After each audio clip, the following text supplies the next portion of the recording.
Hi again and welcome back to my channel.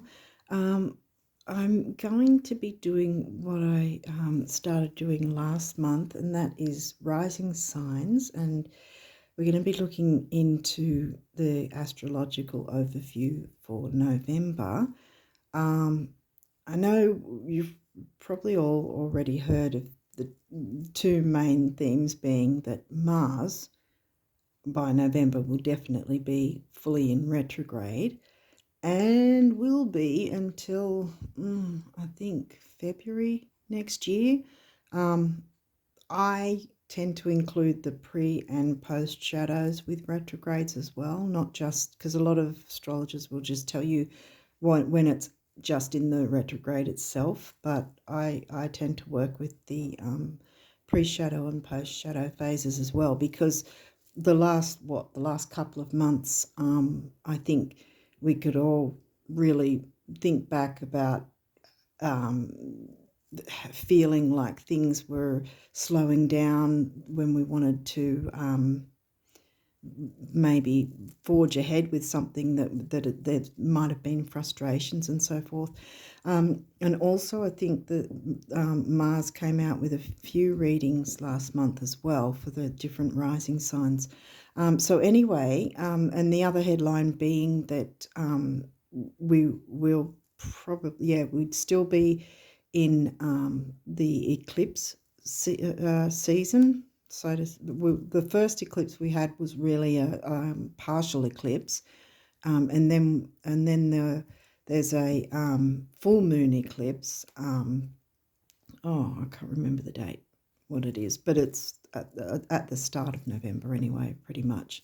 So I'm not sure exactly when this will be uploaded. It might have already happened, but in any case, we'll still be feeling the effects of it.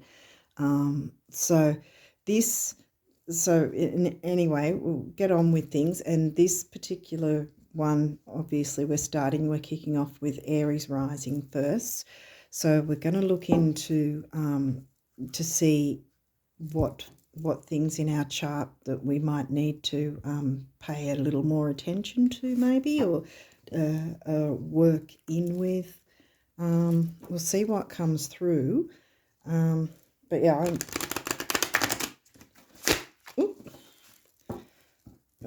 Mars retrograde, thank you. When you're trying to get something done and it just doesn't want to do it. It's kind of that way with retrogrades anyway, that that it's a time to slow down and take stock of things. We're already starting up. So Aries rising.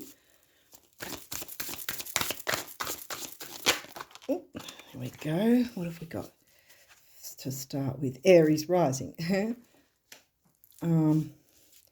Juno. We'll have to look that one up in the book.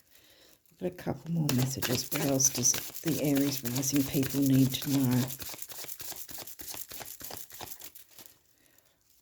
I didn't explain what decks we're looking into. Sorry about that. I just started straight away. It's just, Okay. We'll be looking into this one, which is the Arcana of Astrology deck, and then we'll be looking into the astrology reading cards, and then we'll be looking into the Numinous Astro deck, and after that, the fourth astrology deck will be the Star Codes Astro. And then from there we'll be moving into, sorry about that, we'll be moving into the numerology guidance cards, see what numerology messages for you. Then this will be notes from the universe on abundance, so we'll get some abundance messages, and then we'll finish it off with some guardian angel messages. Okay, so sorry about that. Stop, start. Okay, whoop. Okay, so what have we got here? We have 7th house. All right, well, yeah, and Gemini. Oh, okay. Gemini will, with Aries rising, I'm pretty sure I mentioned this last time, that you have what's called a natural natal chart, which means the houses, house 1, 2, 3, 4, 5, and so on. House 1 will be in Aries. House 7 will be in Libra. You know, and Gemini will have its natural house as well in 3rd house.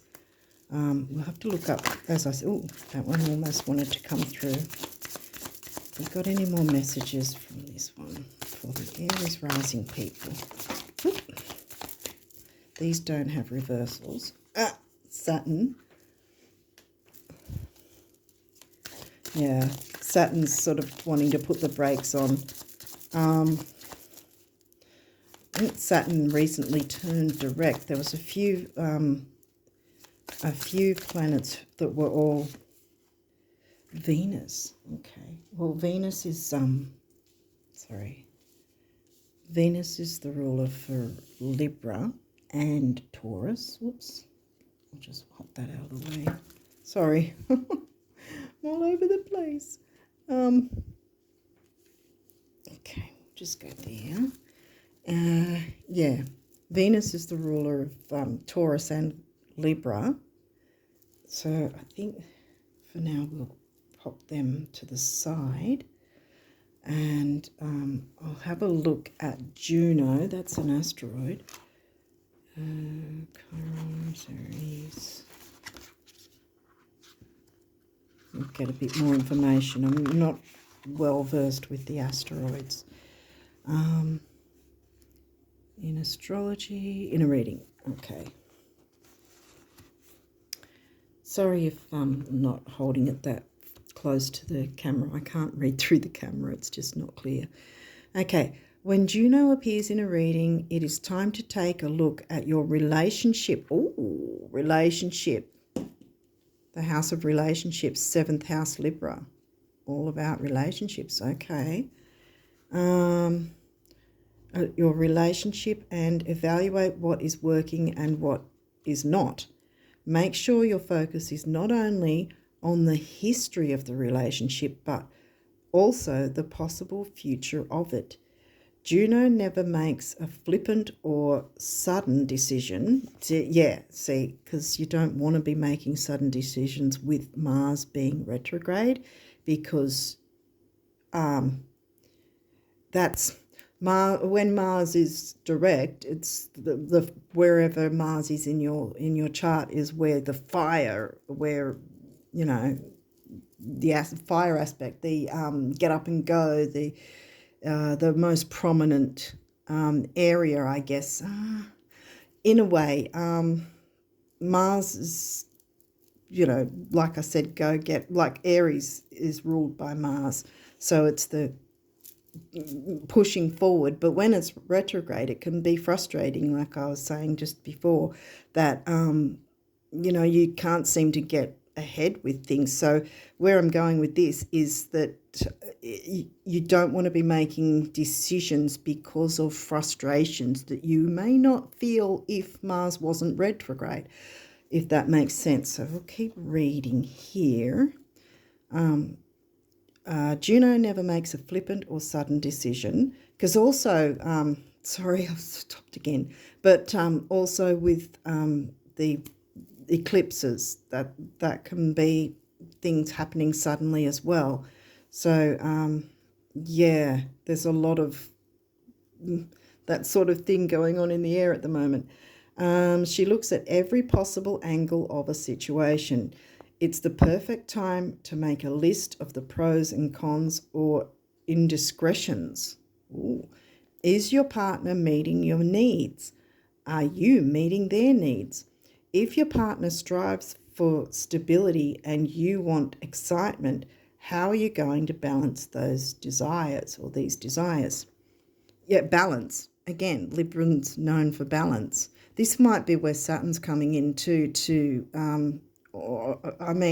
Saturn can be a bit of a downer at times, but it also is all about structure, discipline, taking things methodically, slowly, yeah, putting all your ducks in a row, so to speak, or crossing your T's, dotting your I's, that sort of thing. So to make sure that whatever if you feel you need to decide on something, that you've made a considered decision.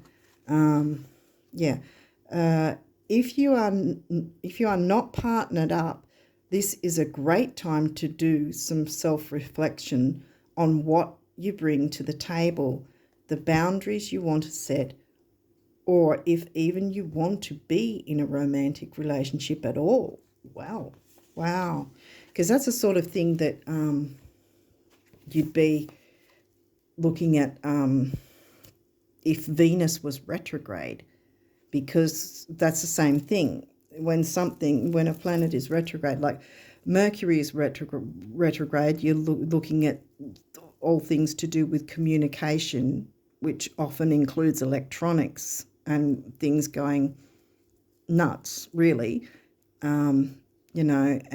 because it's about communication, even to some degree a car, because or a vehicle, we want to make sure that sort of thing is working as well, because one that has, most of them have computers and communication of some description anyway, plus it takes us from A to B, where we may communicate in other ways as well. So so that's Mercury, and Mercury's not retrograde anymore. But so the same thing with Venus retrograde, you'd be looking more at your relationships. And again, like it said, whether you want to be in one or whether you don't, you're looking into that as well. But Venus isn't retrograde. But this is definitely seems to be touching on relationships at the moment. And, maybe also a relationship with yourself, how that's going, how are you looking after yourself? Are you meeting your own needs, so to speak? Diet and all that sort of thing. Self-care. Yeah. What have we... Aries rising. What messages? We've gone into this next deck now. What else can we look into for Aries rising? What do they need to know? These... No, that's too many. Hang on, I'll hop that out of the way. Okay. What do they need to know? Oh, sorry. Hang on, that's still in the way. I'll pop you over there. There we go. Sorry. I'm a little disorganized. I think it's for me, Mars retrograde, because funnily enough, for me, my Mars is conjunct with Mercury, so where my fire seems to be lit up is, or seems to light up communication and that sort of thing.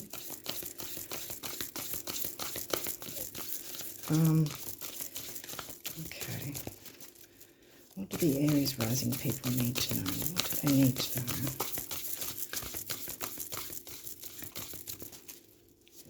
Ooh. The moon.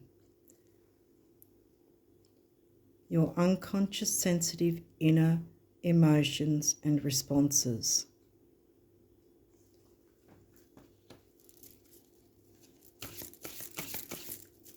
Well, I mean, with the moon, it's... Oh, we've got two here, and they're both house cards. We've got the 8th house, that's Scorpio energy. This transformational area of your life is about shared resources and intense emotions. Again, shared relationships, so something to do with it. And again, it doesn't have to be romantic, although Juno hit on that side of things. Romance can come in various ways, though, because it can be like a Six of Cups, I think it is, Six of Cups, reminiscing about things as well, how you feel about certain things. It's not necessarily an actual relationship with another person. It can be something, the way you feel about something else. The fifth house, where you have fun, romance, and creative things you are proud of. Okay. Any other messages from this deck, or are we done with it? Oh, there's another message. Yep, that's it. We have Aries, Aries again, Aries rising. This energy, the energy around you is dynamic and spontaneous.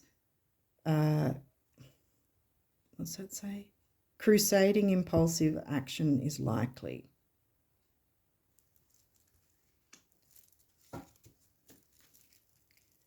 Okay, so we'll hop into the next deck. Okay, what other messages can we get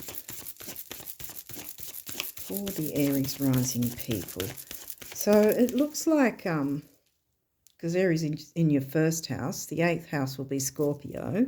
This is also if you're going by the whole sign houses, because sometimes if you're looking, say, at Placidus or sidereal, then the houses might occupy different signs.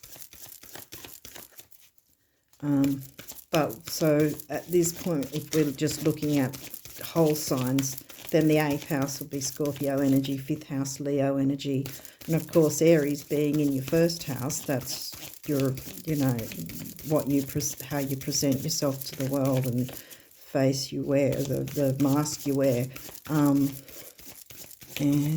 reputation, I think, although 10th house is career reputation too.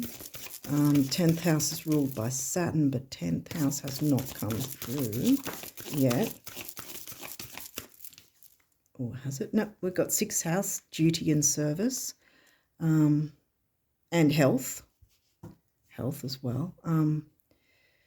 This says work, details, health, well-being, diet, service, as I said, daily rituals, contribution, organisation, purification, skills, apprenticeship, method. Yeah, Virgos are very methodical. I happen to have a lot of Virgo in my chart, and so I'm a bit all over the place today. But yeah, I tend to like to have the details sorted, so to speak. Leo, 5th house Leo. Oh yeah, I'll read it. Expressive, creative, loving, playful, warm, overt, self-confident, flirtatious, glowing, bedazzling, extroverted, vital, guileless, egotistical, juicy, proud, trusting, excessive. Okay. Yeah, Leos have no problem being the star of the show. Your Aries rising, but Leo's 5th house. So we've got 5th house has come through, 7th with Venus, 6th with Virgo. Okay, and this is now 4th house, which is the Cancerian, the moon. The moon governs the Cancerian side, and Cancerian governs the 4th house. Okay, and that says family, home, background, comfort, cooking, inner world, real estate, shelter, self-care, as I said, regeneration, habits, shell. and health, food, health, diet. 4th and 6th can work together that way. Might have to look after or take note of that as well. So that, what have we got here? Oh, Uranus. Okay.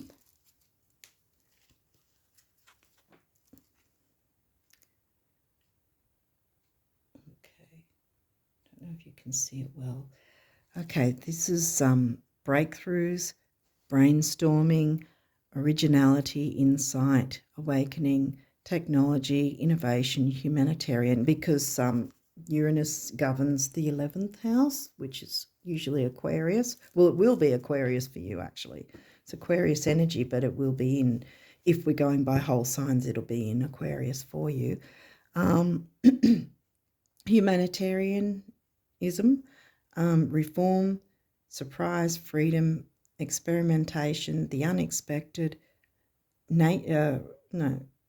what is that? Oh, rupture, edge, diversity, lightning. Yeah, because Uranus doesn't like to be told what to do, so to speak. They like to, that's the only planet that's kind of on its side rather than the others. So, yeah, it likes to do its own thing.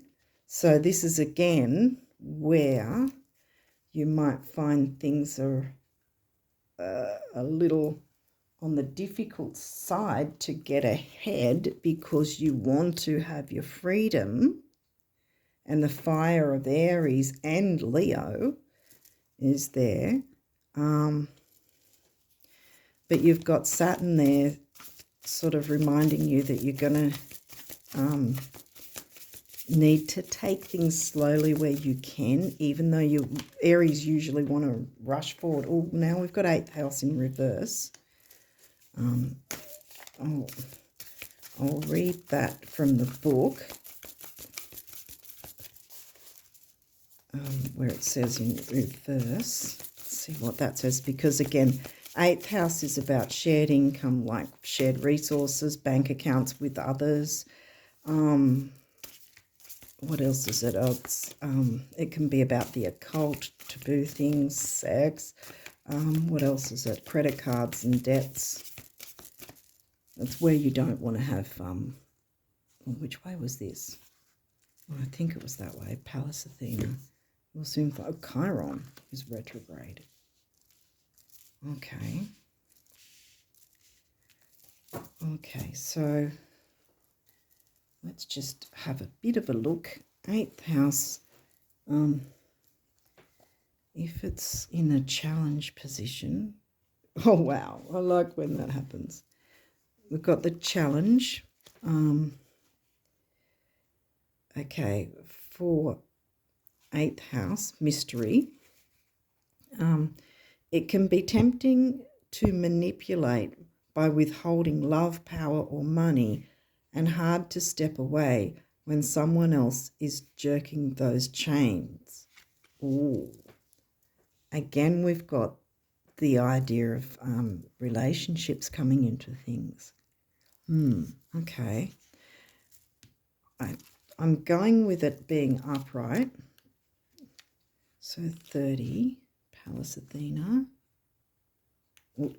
Juno was back again, but we were looking up Pallas. Now, as far as I know, we were getting the gift of it. Ask for help when you need it, and divine answers will reveal themselves. You can think through this situation with a combination of rigorous logic and a real curiosity about the truth, all connected to an open heart. Leo is known for having the heart of a lion. And also Venus is here, which is about love, heart, and the Libran sign. Chiron, the wounded healer. What have we got? 28 there. And we've got Chiron in reverse as well. So allow the pain and... oh, wait, that's the gift. Oh, well, okay, I'm going to read both, actually. I'll read the gift. For some reason, I started reading the gift. Allow the pain and troubles of the past to become the wisdom and compassion of the present moment.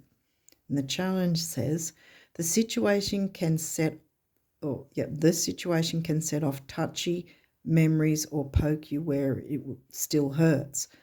Shrapnel can hurt as much coming out as it does going in.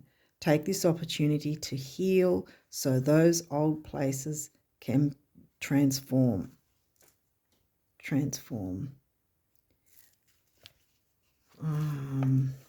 I thought we had Pluto. Well, 8th house, of course. That's where I'm getting the Pluto energy, because Pluto is the ruling planet of the 8th house, Scorpio energy. And that's come through twice. So, yeah, transforming. Okay, so I think for the moment we can hop those out of the way. Sorry. Yeah, this definitely seems like it seems to be about relationships. We'll see what the numerology has to say from the numerology guidance cards. So what have we got so far? Well, we've got Gemini, which is about communication. That came through once. 6th house came through once as well, I think. There was no Virgo. So, yeah, I think the main focus,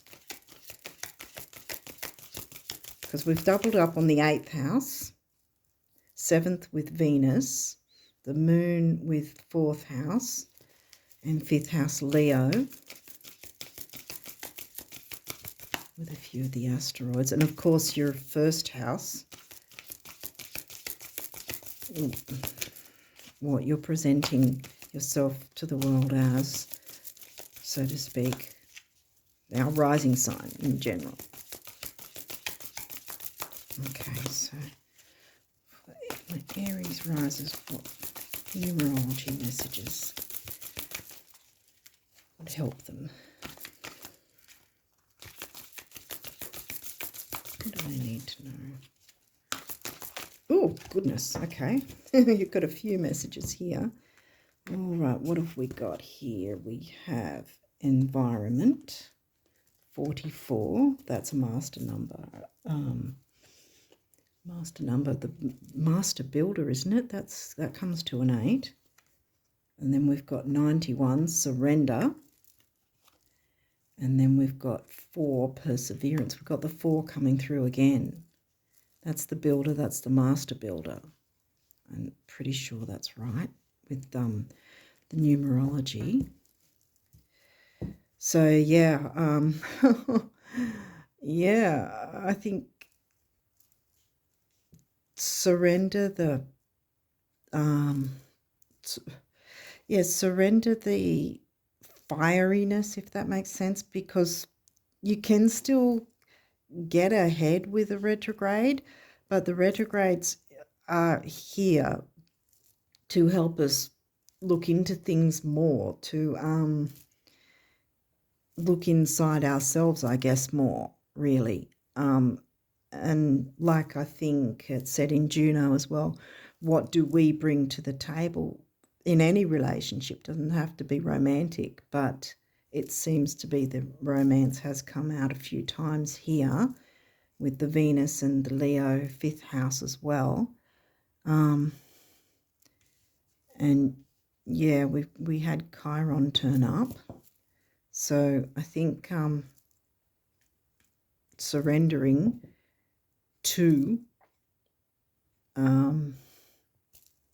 to the retrograde in a way, so that you can gain from it. I'm not exactly sure how I'm explaining this well. Yeah, because I think because you want to break free, but if there's too much fire and not anything else, then it won't go well for anyone. But yeah, I think you take it slow. Look after you first, obviously. Um, and I think it also said, didn't it, to try your best to see the other person's point of view where possible.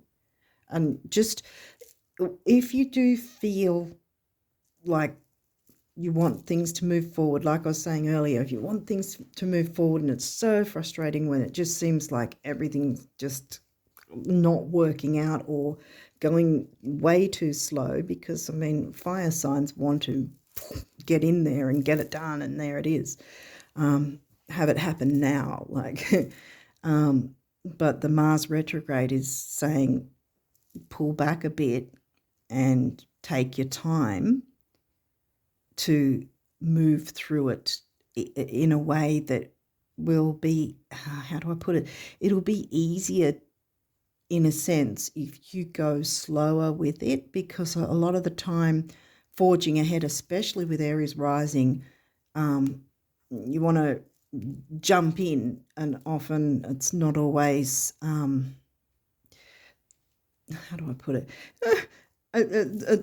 Often it can be that you've sort of jumped the gun in a way, that you've gone ahead too soon with some things maybe. And this is telling you surrender, and it's red here, so I'm guessing surrender the fieriness in a sense, but it doesn't mean that the water's going to put out your fire. It just means be more methodical and slower with how you want to go forward. Because like I said, we're going to have Mars retro until like February next year. So this is going to be quite a while where it's going to kind of be, in a way, a trial by fire in a sense for all of us, really, no matter what rising sign or whatever signs we have, in a sense, because we'll see. Mars retro usually happens, I think, about every 2 something years. So it's not a phenomenon that happens like, say, a Saturn return once every 30 years. So so around about 2 odd years ago, we were all having a Mars retrograde then as well. So we're just we're needing to just take things slow where possible. Try to surrender to it. Environment, that can be taken a couple of ways. Green, there's a lot of green there, so it could be the obvious nature environment. Could also be what's the environment around you, like what are you surrounding yourself, or who are you surrounding yourself with? That might be what's coming into play as well in the sense of relationships. And as I said, don't give up. It's not about giving up. It's just, if you know that there's some energies that you're going to have to work with more than usual, then you're more aware of it going into things, so that if something does seem frustrating to you, that you can go, yeah, that's Mars retro at the moment. That's going to be for the next few months. I really hope I'm making sense with this. 8th house and Scorpio, and as I said, that's why I picked up with Pluto, even though Pluto didn't come through, because Scorpio can be an intense energy. And if you're looking at whole signs, your 8th house, that's also like, your 2nd house is your money zone, but also 8th house is about the kind of money, like I said, credit cards, debts. That's sort of the opposite end of the spectrum, I guess you could call it. So there might be some sort of thing around that as well, like finances and who you share your finances with, maybe, or how you share your finances. because that can often be a contentious issue sometimes for relationships as well. So because money, for many of us, money is something we equate with our self-worth. If you don't have much of it, you don't feel very great.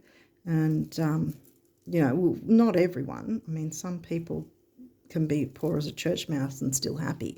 It's not, and some people can be extraordinarily wealthy and unhappy. So that's, but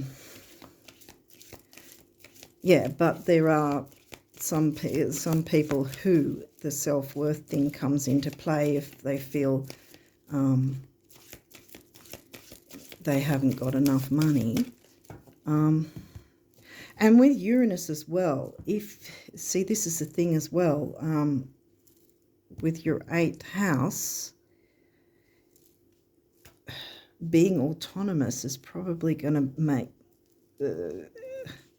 not wanting to be autonomous, that's what I mean, wanting to be autonomous, Uranus, doing your own thing, having your own freedom, when the 8th house is involved and you're in a position where you have to be to some degree involved with others, it can be frustrating when you're wanting to do your own thing and branch out and you can't because you've got some sort of connection with others. Well, I wonder, see where Saturn is placed for you. Yeah. Well, obviously you've got to look into Chiron as well. Okay, so I'm not sure if I've made sense at all, but we'll go into this deck now, and this is the notes from the universe. So this deck is set out in a way where it's pretending it's kind of like the universe is speaking to you directly. So we'll see and this is about abundance. So let's have a look at the abundance messages you might for Aries rising. What messages of abundance can they look forward to? What abundance can they look forward to for the month of November? What do they need to know? What do my Aries risers need to know for November? What messages from the universe?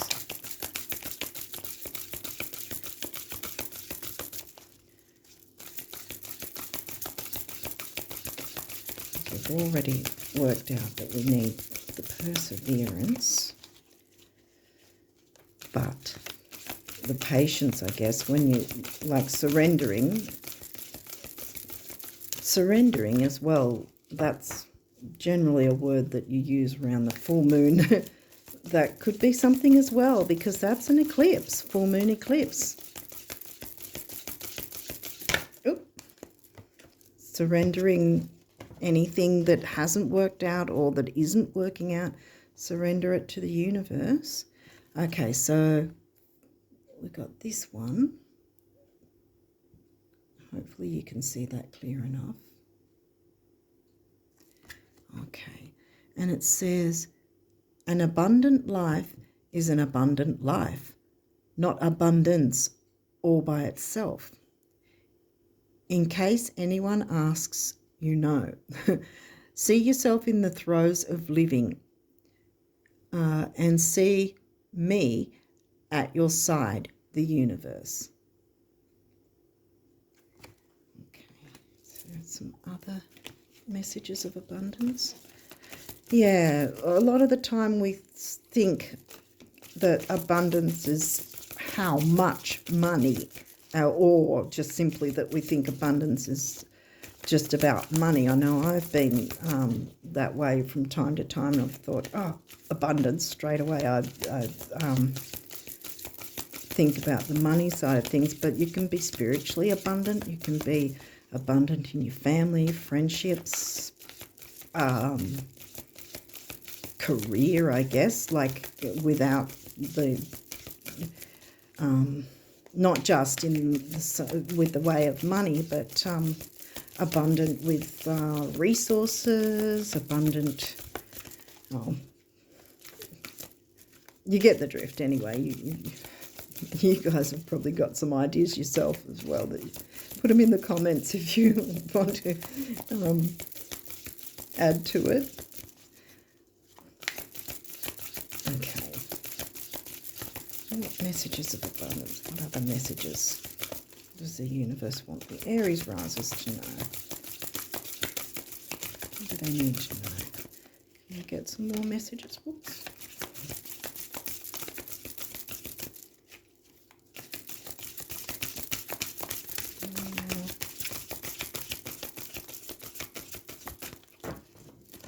Give it one more shot and then I'll go next to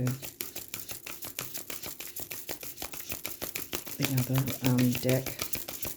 The last. Okay, is there any more messages from the universe on abundance? Well, really, I think it was said, quite frankly, that the universe is by your side. You're not alone with it. And, yeah, I think that we already got our answer with that. So let's have a look at what the guardian angels want to tell the Aries risers. What messages from the guardian angels? Miracle. Well, boom. There we go. For starters, we've got miracle. I don't know if that's clear or not. I'll read it in the light.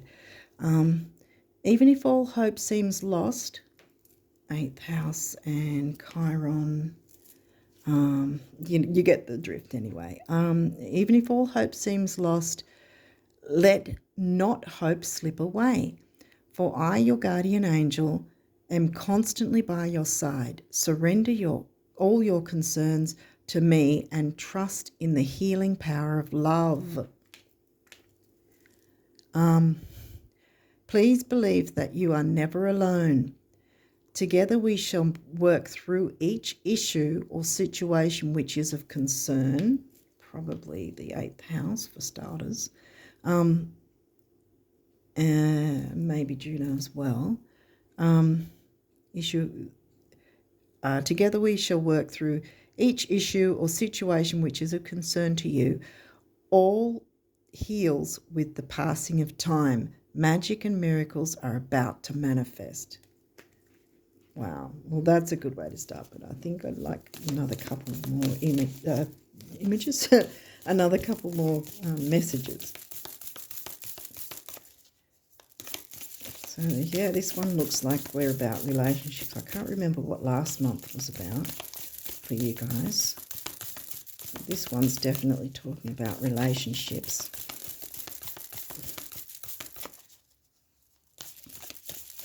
You can really feel like, yeah, it can be really difficult when, you know, your Uranus. See where your Uranus is placed as well as your Saturn as well. That might give you a bit more information that way because it might be one of the houses that's come through here. Is there any more guardian angel messages? Yep, for the Aries risers. Oh, okay, I think we're done for the moment. Pop that there. And what did we end up with? Well, here, boom, we've got breakthrough. Can't remember which one came first. I think it was that and then that. We'll see. Breakthrough, that sounds good. Okay. How many beautiful, heartfelt wishes have been crushed by fear? Wow. How many times, because I'm just thinking, wow, with Aries, they're not generally known to have, like, well, everyone has fears. Saturn, fear. But yeah, the fire signs are seemingly more fearless, as a stereotype, I guess you'd call it. So how many beautiful, heartfelt wishes have been crushed by fear? How many times has society's voice of disapproval, Uranus doesn't care about who disapproves, cast a shadow on your dreams?